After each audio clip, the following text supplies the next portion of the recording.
Hello everyone. Welcome back to our channel. In this video, the people who built the nation, the people who worked for 30, sometimes 40 years, are now standing in the scorching sun of Delhi, fighting for something as basic as survival. Imagine spending your entire life working, contributing to the economy, believing that one day your retirement will be peaceful. And then, when that day finally comes, you discover your monthly pension is barely 1,000 rupees. For millions of elderly citizens in India, this isn't just a financial problem. It's a daily struggle for dignity. Before we go into the topic, we request you all to subscribe to our channel and support us. At Delhi's Jantar Mantar, a powerful protest is unfolding. Around 8.1 million pensioners under the EPS 95 scheme have raised their voices together. From 9th March to 11th March, these elderly men and women are sitting on the streets, demanding something they believe is their right. But the question everyone is asking is simple: will the government listen this time? To understand why this protest matters so much, you need to look at the numbers behind the emotion. Many of these pensioners spent decades working in factories, offices, and companies across India.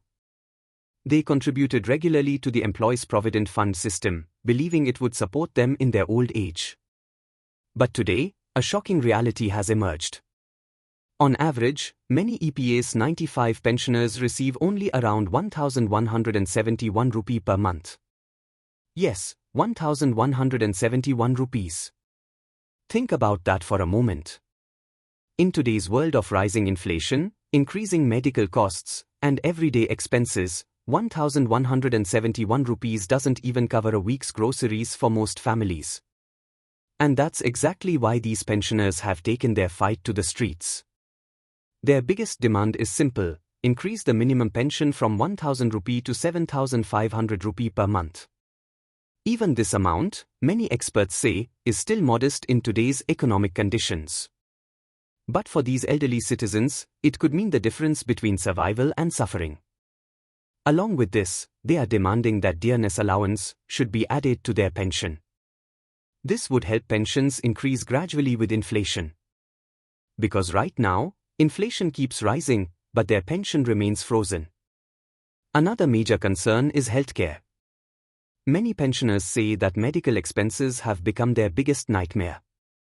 At an age when health problems become common, many of them simply cannot afford treatment. That's why another key demand from the protesters is free medical care for both pensioners and their spouses. Some groups are even suggesting that a system similar to Ayushman Bharat could be introduced for organized sector workers, providing up to 5 lakh rupees of medical coverage. For elderly citizens living on tiny pensions, such support could be life-saving.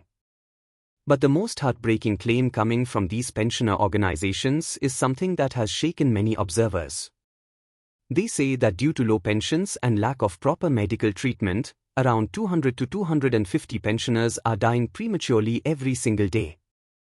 If these numbers are even close to reality, the issue becomes far bigger than just pensions. It becomes a humanitarian concern. And yet, this fight has been going on for years.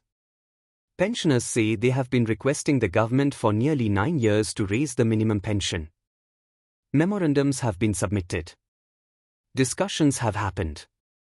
But the change they hoped for still hasn't arrived. The government, on the other hand, has previously indicated that increasing the pension to 7,500 rupees would create a significant funding gap. In simple terms, it would require a lot of money. But pensioners argue that when discussions are happening about salary increases for government employees, when the 8th Pay Commission is being formed, then the private sector workers who built industries should not be forgotten. After all, India has nearly 70 to 80 million active PF subscribers. Overall, there are nearly 29 to 30 crore Provident Fund accounts connected to the system. That means this isn't a small group of people. It represents a massive section of India's workforce. And interestingly, at the same time this protest is happening, another major development related to the EPFO has emerged. The country's retirement fund manager is expecting EPF contributions to grow by around 12.4% in the financial year 2026 to 27. At first glance, that might sound like technical economic news. But what it actually suggests is something important. Higher contributions usually mean two things. Either more people are getting formal jobs, or salaries across industries are rising. In both cases, it indicates a growing formal workforce. Government employment schemes and initiatives are believed to be contributing to this trend. Programs designed to boost job creation and formal employment appear to be increasing the number of EPF accounts. If this growth continues, the EPFO's retirement fund corpus, already worth more than 20 lakh rupees crore, could expand even further. That money plays a crucial role in India's economy. It supports investments, strengthens financial markets, and provides security for millions of workers. But this growth also raises an uncomfortable question. If the provident fund system is expanding, if contributions are increasing, if more workers are joining the formal economy, then why are millions of existing pensioners still struggling with such tiny pensions? Another issue under discussion is the wage ceiling for PF calculations. Currently, the limit is 15,000 rupee per month. But many experts believe this should be increased to 25,000 rupees or even 30,000 rupee to reflect today's economic reality. Even the Supreme Court has suggested that the government should reconsider this limit. Because India's economy has changed dramatically over the years, but some rules in the system haven't kept up. Meanwhile, another transformation may soon arrive in the EPFO system itself.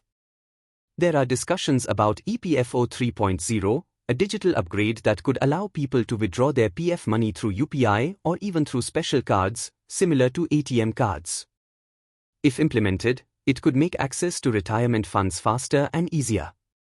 But for the pensioners sitting at Jantar Mantar right now, those future upgrades mean very little. Their concern is far more immediate. They want to know whether the system they trusted for decades will finally recognize their struggles. Whether the country they worked for will ensure that old age does not become a battle for survival. Because behind every pension number, there is a human life. A retired factory worker trying to afford medicine. A couple deciding whether to buy food or pay for treatment. A lifetime of work, reduced to a monthly pension that barely covers basic needs.